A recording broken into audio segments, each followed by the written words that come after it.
Այսօր ձեզ ենք ուզում ներկայացնել Prof Պատուհան ընկերության արտադրանքը։ Ընկերության պատուհանների ձայնամեկուսացումը ապահովում է արտաքին աղմուկի մինչև 30-ից 40 դեցիբել նվազեցում։ Այլ կերպ ասած, փողոցային երթևեկության բարձր դեցիբելային աղմուկը վերածվում է գրադարանային շշուկի, իսկ ջերմամեկուսացման ցուցանիշները թույլ են տալիս նվազեցնել ջերմության կորուստը մինչև 50%, որը իր հերթին բերում է ջերմության ծախսերի խնայողության։ Ընկերության կողմից կիրառվող ժամանակակից տեխնոլոգիաները ապահովում են մինչև 50 տարի առանց որևիցե ֆունկցիոնալության կորուստի շահագործում։ Տեղադրումը իրականացվում է բարձրակարգ մասնագետների կողմից, որոնք նախապես կիրականացնեն անվճար չափագրում եւ խորտատություն։ Այս ամենը իրականություն դարձնելու համար զանգահարեք 094 19 19 51 հեռախոսահամարով, կարող եք նաեւ գրել մեր Instagram-յան կամ Facebook-յան էջին։ Prof Պատուհան, հուսալիություն, որին կարող եք վստահել։ Բարի լույս, օրդ բարին սկսում է իր աշխատանքը 21 TV-ի եթերում, իսկ դա նշանակում է, որ պետք է բոլորս արտանանք միասին մի լավ երաժշտության ներքո։ Այս պայն առաջարկում եմ դիտել տեսահոլովակ ու արթնանալ։ Դե ինչ վերադարձանք, կարծում եմ արդեն բոլորդ արթնացել եք եւ մտածում եք ինչ հագնել այսօր կամ ինչպես հագնվել, ինչպես է ճիշտ, ինչպես է նորաձև, որոնք են մեր սխալները, որ թույլ ենք տալիս։ Ես չգիտեմ, բայց մասնագետը վստահաբար գիտի։ Առաջարկում եմ այս պահին դիտել մեր էջը, կվիզին, վերադառնալ ու շարունակել։ Եթերը լինելու է շատ հետաքրքիր ու կարևոր նշանակություն է ունենալու, մնացեք մեզ հետ։ Բավական է կրել նման ջինսեր։ Նեղ ջինսերը, որոնք բարակ կտորից են եւ հիշեցնում են լեգինսեր, slim fit, անտիտրենդ են։ Դրանք տեսողական առումով էժան եւ անպիտան տեսք ունեն։ Ավելի լավ է նախընտրել խիտ կտորից ուղիղ ձևացքով ջինսեր, որոնք չեն փչացնի ձեր կերպարը։ Իսկ դուք սիրում եք նման ջինսերը կեդերի հետ համադրել։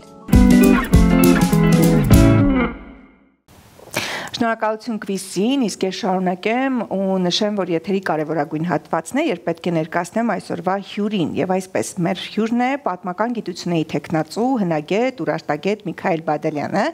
Բարի առավոտ։ Ինչպես եք, պարոն Բադալյան։ Բարև ձեզ, շնորհակալություն, լավ, դուք ինչպես եք։ Շնորհակալություն, ուրախ եմ շատ, որ օրդ բարի շրջանակներում այս առավոտը կիսում եք մեզ հետ միասին շատ լավ նորությամբ։ Ուզում եմ ներկայացնել հեռուստայտողին Սանկտ Պետերբուրգի պետական Էրմիտաժում հենց վերջերս տեղի ունեցավ պատմական գիտությունների թեկնածու հնագետ ուրարտագետ Միքայել Բադալյանի Թեյշեբայինի Ուրացկը Նասլեդիե Երևանը գիտահանրամատչելի պատկերազարդ գրքույկի շնորհանդեսը, ինչի առիթով շնորհավորում ենք մեզ բոլորիս, որովհետև սա բոլորիս համար մեծ նշանակություն ունի, եւ մի փոքր պատմեք նախ ինչպես եղավ միտքը այդ գրքույկը ստեղծելու, ով էր պատվիրատուն, հենց Ռուսաստանի համար էր, Հայաստանի համար էր։ Շատ շնորհակալություն հրավերի համար։ Դեռևս անցած տարվա մայիս ամսվա վերջին ես հանդիպեցի իմ շատ լավ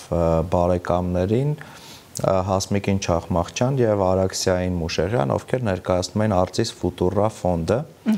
Երբ որ ես ժամանակին զբաղեցնում եմ Երևանի թանգարանի տնօրենի պաշտոնը, մենք շատ կարևոր մի պրոյեկտ իրականացրեցինք տարբեր կազմակերպությունների հետ, որը իր բնույթով աննախադեպ էր եւ 2023 թվականի հոկտեմբերի վերջին Ռուսաստանում Պուշկինի անվան թանգարանում բացվեց աննախադեպ ցուցադրություն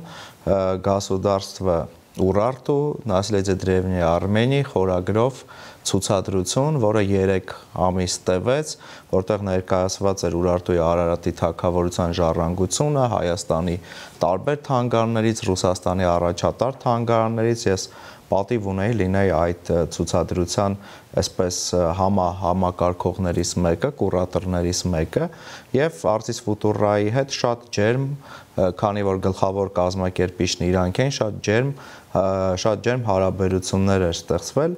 եւ իրենք ինձ առաջարկեցին ինչ-որ մի պրոյեկտ անել, իդեպ ասեմ այդ ցուցադրությունը 3 ամսում շուրջ 183,000 այցելու ունեցավ, ինչը աննախադեպ էր եւ նաեւ մեր ռուս գործընկերներն էին ասում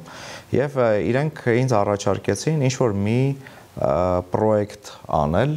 համատեղ։ Ես վաղուց երազում էի, որ մենք մի գրքույկ հրատարակենք, որտեղ ներկայացված կլինի մեր մայրաքաղաք Երևանի հնագույն ժառանգությունը։ Գիտեք, օրինակ ես հնագետ եմ, մենք հնագետներով հավաքվում ենք, գիտաժողովներ ենք անում, քննարկում ենք, բայց դա մնում է մեր, այսպես ասած, հնագիտական կամ գիտական համայնքի, բայց այսօր շատ կարևոր է, որ գիտությունը դառնա գիտահանրամատչելի, տարբեր ֆորմատներով, հա, շատ օրինակ տարածված են այսօր ռիլերը, հատուկ ավելի կարճ ավելի ֆորմատի, ուրեմն միջոցները ու նաև այսօր շատ նաև կարևոր է գիրքը, որովհետև գիրքը ինչ էլ լինի, իր արդիականությունը չի կորցնում, չնայած ինչքան էլ ոմանք պնդեն թե գիրքը վերանում է, գիրքը չի վերանում ու չի էլ վերանալու, շատ բաներ են վերանում, բայց գիրքը դժվար թե վերանա եւ մենք որոշեցինք ստեղծել մի գրքույկ, որի առանցքում Թեշեբայինին է, Կարմիր բլուրը, ինչու Թեշեբայինին, որովհետև դա Հայաստանի ամենահայտնի հուշարձաններից մեկն է եւ քանի որ դա Ռուսաստանում պետքա տպվեր, շատ համահունչ էր մեր ֆորմատին, տեսեք, երևի գիտեք այդ շարք կա Ստովիլիկի խա, եւ Ստովիլիկի արխեոլոգիչեսկի հատկրիցի շարքում Հայաստանից միայն Թեշեբայինին է ներկայացված։ Դրա համար որոշվեց, որպեսզի ամբողջ այս պատմությունը կառուցել Թեշեբայինի շուրջ, բայց նաեւ ներկայացնել մեր մայրաքաղաք Երևանի հնագիտական ժառանգությունը, այնտեղ մենք սկսել ենք դեռևս նախապատմական Երևանից, որովհետև շատերը չգիտեն, որ օրինակ մեր մայրաքաղաք Երևանում կան օրինակ 70,000 տարով թվագրվող քարայրներ, որտեղից գտնվել են տարբեր իրեր, հա նույն Հրազդանի կիրճում, Ամերիկայի դեսպանատնից քիչ հեռու, այնուհետև Կուր Արաքսյան մշակույթի մասին, իսկ ինչ էր այս մշակույթը, պատկերացրեք մեզանից շուրջ 5000 տարի առաջ այստեղ եղել են շատ խաղաղասեր բնակիչներ եւ հայկական լեռնաշխարհը եւ մասնավորապես այս Արարատյան դաշտավայրը եղել է այդ մշակույթի կարևոր օջախներից մեկը, որոնք հետո այստեղ կլիմայական լուրջ խնդիրներ են եղել, գաղթել են, միգրացիա տեղի ունեցել մինչև Իսրայել, Պաղեստին, մինչև Դաղստան, Չեչնիա, Իրան եւ սա եւս շատ հետաքրքիր է Շենգավիթի մասին, ներկայացված են եռաչափ վերակազմություններ, ներկայացված են նոր շատ կարևոր GIS համակարգով քարտեզներ, շատ կարևոր այսպես հրապուրիչ նկարներ եւ իհարկե քանի որ ես ինքս Ուրարտուի մասնագետ եմ, այնտեղ իհարկե մենք չենք կարող չանդրադառնալ Ուրարտուին ու այսպես ավելի sense պատմության պես թե ինչպես սկսվեց, ինչպես էին անում, հա, եւ գիտեք օրինակ ում շնորհիվ է եղել, որ բացահայտվել է Թեշեբայինի urartakan ժառանգությունը, օրինակ դուք ծանոթ եք դրան։ Ոչ։ Տեսեք, դա եղել է դպրոցականների շնորհիվ։ Հենց մեր դպրոցականների շնորհիվ, երբ Թեշեբայինին Կարմիր բլուրը սկզբից հայտնի էր որպես միջնադարյան հուշարձան, որովհետև նրա գագաթին կար մատուռ, միջնադարյան մատուռ, եւ 1936 թվականին մի շատ հայտնի երկրաբան կար Հայաստանում աշխատող Ձեմյոխինը, նա պատտվում էր այդ բլուրի շուրջ երկրաբանական հետազոտություններ անելու եւ տեղի Չարբախ, այն ժամանակ Չարբախը գյուղ էր եւ Երևանի կազմում չէր, Չարբախ գյուղի ուրեմն դպրոցի երեխաները բլուրի մոտ ման գալուց գտնում են սեպագիր արձանագրության մի բեկոր եւ ձեռքները բռնած տանում են տալիս են Ձեմյոխինին եւ տանելով արդեն ուսումնասիրելով մասնագետների կողմից պարզ է դառնում որ սա ոչ այլ ինչ է քան արգիշտի ռուսայորդու վերաբերվող, այսինքն մեզանից մոտ 2700 տարի առաջ ստեղծված սեպագրի բեկոր, որից հետո պարզ է դառնում, որ այս բլուրը նաև ունի urartakan շերտեր եւ 39 թվականին սկսում են այստեղ պեղումները։ Ինչն է հետաքրքիր, որ պեղումների նաև ղեկավարներից էր շատ երիտասարդ գիտնական Բորիս Պետրովսկին, ով ուզում էր դառնալ Եգիպտագետ, երազում էր դառնալ Եգիպտագետ, աշխատում էր Էրմիտաժում, բայց շատ հայտնի մեր ուրեմն գիտնականներից Նիկողայոս Մարը ասում է Բորիս, գիտես, Եգիպտոսը շատ հեռու է, իսկ Կովկասում մի շատ հզոր քաղաքակրթություն է հայտնաբերվել, որ անվանում են Ուրարտու։ Ավելի լավ է փորձես ուսումնասիրել Ուրարտուն։ Եվ Բորիսը գալիս է ուսումնասիրելու Արարատի այս թագավորության հուշարձանները 39 թվականին այսպես համատեղ արշավախումբ է լինում եւ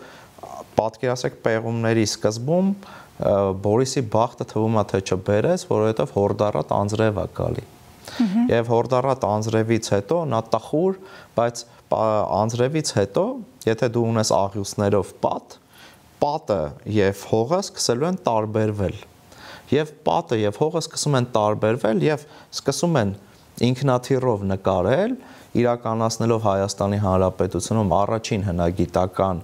օդա լուսանկարները եւ վերևից ամբողջ ամրոցի հատակագիծը արդեն գծվում է։ Հենց անձրևից։ Եվ հետաքրքիր է, որ ամրոցը նվիրված էր ի պատիվ անձրևի, կայծակի, ամպրոպի աստված Թեյշեբայի, եւ մենք այսպես նաեւ գրքում ենք ասում, որ Թեյշեբան սիրեց Բորիսին եւ երևաց նրա աչքին։ Եվ ամրոցը բացեց եւ դրանից հետո սկսվեցին այդ այսպես ասեմ, կարելի ասել շատ կարևոր պեղումները, որոնք փոխեցին մեր պատկերացումները Արարատի թագավորության մասին ու դրանից հետո ինչ եղավ, դրանից հետո երբ որ Թեյշեբայինում պեղումներ էին գնում, ժամանակին 1890-ականների սկզբներին աշխատանքներ էին արվել Արինբերտ բլուրի վրա, որ արդեն պետքա դառնա Էրեբունին, բայց այնտեղ ռուս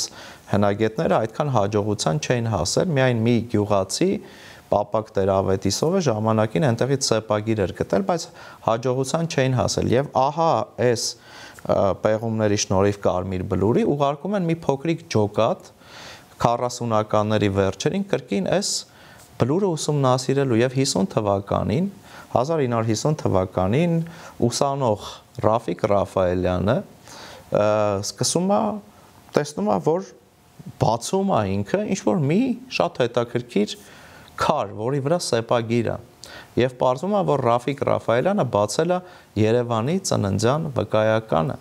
այն սեպագիրը, որով մենք պարծենում ենք, որը համարվում է մեր մայրաքաղաք Երևանի ծննդյան վկայական, իդեպ շատերը գիտեն, թե այդ արձանագրությունից մի արձանագրություն է, բայց այդ արձանագրությունից իրականում 4-ն են, որովհետև Արարատի թագավորության արքաները շատ հաճախ սիրում էին այդ իրենց PR-ը, հա, այսպես ասած, անել եւ մի քանի տեղ դնել, հավանաբար ամրոցը ունեցել է մի քանի մուտքեր եւ այնտեղ դրել են, ահա, այսինքն այս ամենը կապակցված էր իրար եւ նաեւ իհարկե անդրադարձ են կատարվել շատ հետաքրքիր դրվագների, առօրյականության, նույնիսկ աղջիկ փախցնելու մասին, ուրեմն ուրարտական սեպագիր սալիկներից մեկում տեղեկություն կա, պատկերացրեք եւ թագավորը ասում է տարեք հետ տվեք այդ աղջկան գտնված հացի մասին, որը մեր այսօրվա հացերին շատ նման է, օվալաձև կլոր անցքով, այսինքն փորձ է արվել եւ առօրյականությանը եւ վերջի պեղումներին անդրադարձ կատարվել եւ ես ինձ համար մեծ պատիվ էր, որ այս գրքի նախաբանը գրեց Էրմիտաժի տնօրեն, որը աշխարհի ամենահայտնի մշակութային օջախներից մեկն է, Միխայել Պետրովսկին եւ Էրմիտաժում էլ հենց տեղի ունեցավ այս գրքի շնորհանդեսը։ Այսինքն ես ուղղակի կարճ փորձեցի ձեզ ներկայացնել, որ ինքը այսպես պատումների ձևով փորձ է արվում կապել եւ շատ գիտահանրամատչելի ձևով շատ պատկերներ են օգտագործված, քան տեքստեր, որովհետեւ դուք ինձանից շատ եւ շատ լավ գիտեք, որ այսօր մարդիկ շատ ավելի հակված են նայելու պատկերներին, քիչ կարդալ, շատ տեսնել։ Այդ դա է ուզում ես ասել, որովհետեւ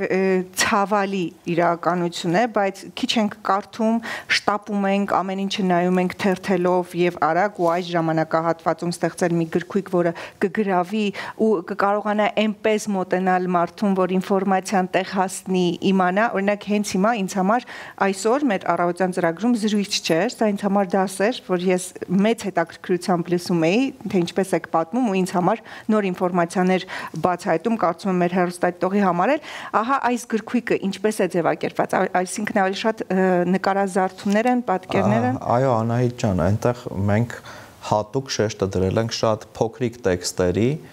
եւ իրենց ուղեկցող նկարազարդումներ, այնտեղ կան եւ եռաչափ վերակազմություններ, ասենք նույն օրինակ մեր շատ հայտնի երաչափ վերակազմողներից Պարքև Ֆրանկյանը, որը Շենգավիթի ֆանտաստիկ վերակազմությունն է արել Շենգավիթյան տան օջախով։ Այնտեղ օրինակ մենք դրել ենք Երևանի ամենահին փողոցի, Ուրարտական փողոցի նկարը, որը մենք պեղել ենք հայ-ֆրանսիական արշավախմբով։ Այնտեղ տարբեր Թեշեբա Աստծո մասին, այսինքն շատ են նկարները, հատակագծերը, որ մարդը կարդալուց պատկերացում կազմի եւ ինքը այնպես է արված, որ այսպես ասած միջին վիճակագրական նաեւ քաղաքացու համար է եւ գիտեք այսօր Ռուսաստանում շատ փորձեր են արվում աղավաղելու, խեղաթյուրելու նաեւ մեր այս հարևանների կողմից եւ ոչ միայն, հա, եւ դրա համար շատ կարեւոր է որպեսզի մենք կարողանանք ճիշտ ներկայացնել։ Ես ինքս շատ եմ Ռուսաստանում եղել եւ երբ որ գնում եմ այնտեղի գրախանութները, օրինակ Հայաստանի մասին գրքեր գրեթե չկան, շատ քիչ կան։ Մենք շատ հաճախ ասում ենք դե բայց դե մենք այնքան հին ենք, մենք կարիքեր չունենք ներկայացնելու, բայց արի ուտես, որ շատ կարևոր է, որ այսօր մենք այս ամբողջը գիտահանրամատչելի կոնտենտով ներկայացնենք եւ մեր գործընկերները Artis Futura կազմակերպության շնորհիվ տպվեց գիրքը, որը Էրմիտաժում շնորհանդեսի ժամանակ շատ արագ սպառվեց, այնքան արագ, որ նույնիսկ ես իմ անձնական օրինակներն եմ ստիպված տալ։ Ուզում եի հարցնել, ինչու է առանց գրքույկի, հիմա հասկացա, փաստորեն Էրմիտաժում արդեն ամբողջությամբ սպառվել է։ Այո, եւ նրանք ասացին, որ էլի հետաքրքրություն կա եւ հիմա նորից արդեն ապրիլ ամսին, որքան ես գիտեմ, ապրիլ ամսին նորից կտպագրվի եւ դա հասանելի կլինի ռուսաստանյան գրախանութներում, ինչպես նաեւ այդ on-line կերպով կարող են մարդիկ հարթակներով պատվիրել։ Գիրքը այնպես է արված, որ ինքը եւ նվեր տալու համար է շատ այսպես լավ շատ թանկարժեք նվեր է իրականում եւ նաեւ ինքը այնպես է արված, որ օրինակ պատկերացրեք դուք գալիս եք աշխատանքի, հա, կամ մեկը մետրոյով տեղ է գնում, մեկը տրանսպորտի մեջ է, հատուկ հաշված է այնպես, որ մոտավորապես 1 ժամում կամ 1 ժամից մի փոքր ավել ժամանակում դուք կարող եք հանգիստ կարդալ, ոչ թե արագ, այլ հանգիստ կարդալ եւ յուրացնել այդ գիրքը։ Եվ հետո կարող եք դնել, հետո նորից վերցնել, նվեր տալ մեկին, նայել նկարները, իսկ այսօր շատ նկարներն են տպավորում։ Ես օրինակ առաջի դասարանի երեխա եւ ինչպես սիրեցի պատմությունը, մեր ժամանակ են մութ ու ցուրտ այսպես կոչված տարիներն էր եւ կհիշեք, այսպես մանկապատանեկան ժուրնալներ էին տպվում եւ այդ մանկապատանեկան ժուրնալների նախավերջին էջում միշտ լինում էր պատմական հերոսի մասին ինչ-որ տեղեկություն ու նկարներ դրված եւ օրինակ մեր շենքից Արտուրը ուներ այն ժուրնալը, որը Հայկ Նահապետի նկարով էր եւ ես ունեի Արտաշես արքայինով եւ մենք իրար հետ դնում էինք, նկարում էինք, խոսում էինք ու այդ Արտաշես արքայի կերպարը հավատացեք առաջի դասարանից միջև հիմա այդ նկարը ին վրա շատ ավելի ազդեցություն քան շատ գրքեր, որ ես կարդացել եմ, շատ տեքստեր ու նաև ասեմ այդ կերպարը, որ միջև հիմա ասենց նայում, ասենց հիշում եմ, ասենց մտազբաղ նայում էր, ինքը ին վրա շատ մեծ ազդեցություն թողեց, որից հետո ես որոշեցի, որ պետքա պատմաբան դառնամ եւ այսօր պատկերները մեր վրա շատ ընդհանրապես մարդկանց կառավարելու եւ այլն գիտեք, որ շատ մեծ պատկերները կարեւոր ազդեցություն տեսողական ազդեցությունը վրթողում է եւ այս առումով կարծում եմ, որ շատ կարեւոր է նման գիտահանրամատչելի գրքերի ստեղծումը։ Մենք հիմա իմ ընկերոջ աշխարհի էլի ամենահայտնի ուրարտագետներից մեկի Ռոբերտո Դանի հետ Հռոմից եւս անում ենք նմանատիպ այսպես ավելի ծավալուն մի գիրք, որը իտալերենով կտպվի Հռոմում, հավանաբար այս տարի աշնան վերջին արդեն լույս կտեսնի եւ արդեն Իտալիայում եւս սրա մասին կխոսեն, բայց ասեմ, որ իրենց ամենահեղինակավոր գիտահանրամատչելի, ուրեմն արխեոլոգիա վիվա պարբերականում 14 էջ տրամադրել էին Էրեբունուն եւ մենք էլի շատ գեղեցիկ նկարազարդ իտալերենով հոդված պատրաստեցինք, որը այդ պարբերականը շատ արագ է սպառվում եւ շատ իտալացիներ իմացան նաեւ Էրեբունու մասին ու երբ որ ես Էրեբունում եմ իրենք գալիս էին նաեւ տարբեր իտալացիներ այդ կարդալուց հետո որոշում էին գալ Էրեբունի, որպեսզի տեսնեն թե ինչի մասին է խոսքը։ Այս ինչի եմ ասում Անահիտ ջան, որովհետև շատ կարևոր է ճիշտ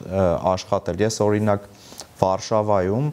տրամվայ նստեցի, նա տրամվայը եւս չէ, միջին վիճակագրական քաղաքացու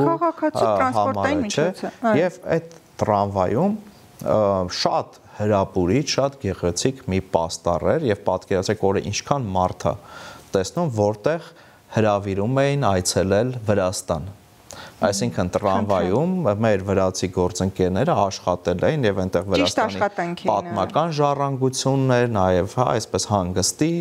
ժառանգությունները շատ sense այսպես հետաքրքիր պաստառ էր եւ դու անընդհատ առերեսվում ես դրա համար, որքան մենք գիտենք շատ լեհ զբոսաշրջիկներ այցելում են Վրաստան։ Այսինքն դա մի հատ պարզ տարական միջոց էր, որը կիրառել էին եւ դրա շնորհիվ մարդիկ գնում են մեր հարևան երկիր։ Իրականում պարոն Բադալյան, դուք անբացատրելի կարևոր գործ եք կատարում, իսկապես շնորհակալություն ձեզ ու ինձ համար էլ հենց հիմա ուրախալի փաստ է նույն Իտալիայում կատարվելիքի համար, որովհետև մենք ունենք դրա պակասը մեր գրականության, մեր պատմության ճիշտ նկարագիրը, այլ լեզուներով, բայց ես նաև այսպես նախանձեցի հիմա թե ռուսաստանաբնակներին, ռուսներին եւ թե իտալացիներին, ուզում եմ իմանալ հենց այս գրքույկը արդյոք նախատեսում են նաև հայերեն լեզվով պատկերազարդնել։ Մենք ուրեմն անում ենք շատ մի մեծ պրոյեկտ, որը կոչվում է Հայաստանի Ուրարտական ժառանգությունը, որը լինելու է երկու լեզվով։ Դա ուրեմն ավելի մեծ է իր ծավալներով, որտեղ շատ էլի գիտահանրամատչելի կերպով եւ մենք նաեւ օգտագործելով մեր կապերը այս ծրագրում նաեւ ընդգրկել ենք աշխարհի կարելի է ասել շատ հայտնի մասնագետների բրիտանական թանգարանից, Ֆրանսիայից, Իտալիայից, Լեհաստանից, տարբեր Ռուսաստանից, տարբեր այն top մասնագետների, որոնց խնդրել ենք Ուրարտուի եւ Ուրարտուից հետո ընկած ժամանակաշրջանի վերաբերյալ շատ կարճ տեքստերով գիտահանրամատչելի ուրեմն նյութեր անել, որը ոնց որ համապարփակ, որ օրինակ դուք վերցնեք դա իմանաք, ասենք օրինակ ինչ կա, որ դուք կարող եք գնալ տեսնել, որտեղ կա արձանագրություն։ Այնտեղ նաև բաժին կա օրինակ, որտեղ դուք կարող եք տեսնել, թե Հայաստանի որ թանգարաններում կան ուրարտական ժառանգությունը ներկայացնող իրեր, կամ դուք կարող եք տեսնել, թե տարբեր հատվածներում Հայաստանի ինչպես է ազդվել այդ ուրարտական ժառանգությունը մեր քաղաքաշինական տարբեր մտածելակերպի վրա, օրինակ կասկադը տեսնում ենք, չէ՞, կասկադի այդ հիշում եք վերնամասի այդ հուշարձանը, որ դա ուրարտական պատկերագրությունից ազդված է, շատ քչերը գիտեն, որ Ջիմ Թորոսյանը դա վերցրել է նույն Կարմիր բլուրի թասերին արված այդ աշտարակը եւ նրա վերևից խոյացող, մեջից խոյացող կամ կենաց ծառնա կամ ասում են Խալդի Աստծո նիզակը, դա Ուրարտուից է վերցվել, կամ մենք կարող ենք Մաշտոցի պողոտայով քայլել, տեսնել ուրարտական այսպես էսքիզներով պատկերներ եւ այլն, եւ նաեւ մենք դա ենք նաեւ ներկայացրել, այսինքն ինչքանով ենք մենք կրում այդ ժառանգությունը, ազդված այդ եւ ամենավերջում նաեւ գաղափարն է, որպեսզի մեկտեղ ենք կանչելու ենք ուրարտական անուններ կրող Արարատի թագավորության ուրեմն անուններ կրող երեխաների, օրինակ Մենուա, Արգիշտի, Սարդուրի, Բիայնա, Նայրի եւ այլն, օրինակ իմ դստեր անունը Թարիրյա է, Թարիրյան Մենուա թագավորի կնոջ անունն էր, ում Մենուան նվիրել էր խաղողի այգիներ Վանա լճի ափին, պատկերացրեք ինչ գեղեցիկ տեսարան է, ես հատուկ գնացել տեսել եմ այդ հատվածը, ֆանտաստիկ մի վայր է եւ այս բոլոր երեխաները մեկտեղ sense մի նկարում նկարվելու են այս բոլոր urարտական անունները կրող եւ նաեւ մենք ցույց ենք տալու որ այ տեսեք այս անուններով եւս մենք կրում ենք այդ ժառանգությունը եւ այսինքն Հայաստանի համար կլինի հայերենով եւ անգլերենով այսպես այդ համապարփակ աշխատությունը ահագին աշխատանքի մեծ մասը արված է, բայց մենք աշխատում ենք, փորձելու ենք տարվա վերջ արդեն գոնե, եթե չասեմ տպվի, գոնե ուղարկենք իրենց տպարան։ Շատ լավ ու գեղեցիկ գաղափար է, իրական ամեն ինչ արդեն պատկերացրեցի ու անհամբեր կլինեմ, որպեսզի իրողություն դառնա այն բոլոր նպատակները, որոնք որ ունեք ու գծագրել եք ձեզ համար, ձեզ անչափ շնորհակալություն, ինձ համար այսօր տաղավարում սա զրույց չէր, սա ուղղակի ես լսում էի, հիանում, իմանում նոր տեղեկություններ ու ինչու ոչ եւս մեկ անգամ վերապրում թե որտեղ եմ ապրում, որտեղից եմ ես, ինչպիսի քաղաքում ենք, մենք երբեմն այնքան անտարբեր ենք, ուղղակի քայլում ենք մեր շուրջը չնայելով ու չնկատելով ու չիմանալով, բայց շատ կարեւոր է որ մի պահ կանգ առնենք, հիշենք ով ենք մենք, ինչպիսի ժառանգության տեր ենք, ինչպիսի ժառանգության կրող ենք, ինչ թանգարաններ ունենք, որտեղ կարող ենք իմանալ նոր տեղեկություններ մեր մասին ու այդ ամենը նաև փոխանցել մեր երեխաներին, ինչպես դուք այսօր բացահայտեցիք, որ դպրոցականներ են գտել, գուցե շատ դպրոցականներ այսօր ողջևորված գնան դառնան հնագետներ ու նոր պեղումներ անեն ու նոր բացահայտումներ անեն, որտեղ երբեք ուշ չէ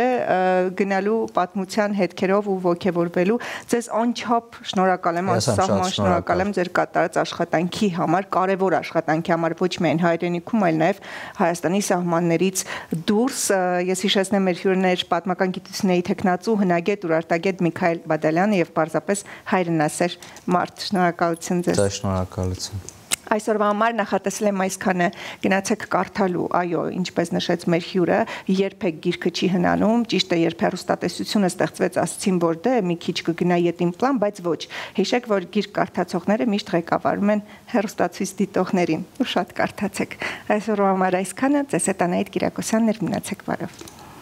Այսօր ձեզ ենք ուզում ներկայացնել Prof Պատուհան ընկերության արտադրանքը։ Ընկերության պատուհանների ձայնամեկուսացումը ապահովում է արտաքին աղմուկի մինչև 30-ից 40 դեցիբել նվազեցում։ Այլ կերպ ասած, փողոցային երթևեկության բարձր դեցիբելային աղմուկը վերածվում է գրադարանային շշուկի, իսկ ջերմամեկուսացման ցուցանիշները թույլ են տալիս նվազեցնել ջերմության կորուստը մինչև 50%, որը իր հերթին բերում է ջերմության ծախսերի խնայողության։ Ընկերության կողմից կիրառվող ժամանակակից տեխնոլոգիաները ապահովում են մինչև 50 տարի առանց որևիցե ֆունկցիոնալության կորուստի շահագործում։ Տեղադրումը իրականացվում է բարձրակարգ մասնագետների կողմից, որոնք նախապես կիրականացնեն անվճար չափագրում եւ խորտատվություն։ Այս ամենը իրականություն դարձնելու համար զանգահարեք 094 19 19 51 հեռախոսահամարով, կարող եք նաեւ գրել մեր Instagram-յան կամ Facebook-յան էջին։ Prof Պատուհան, հուսալիություն, որին կարող եք վստահել։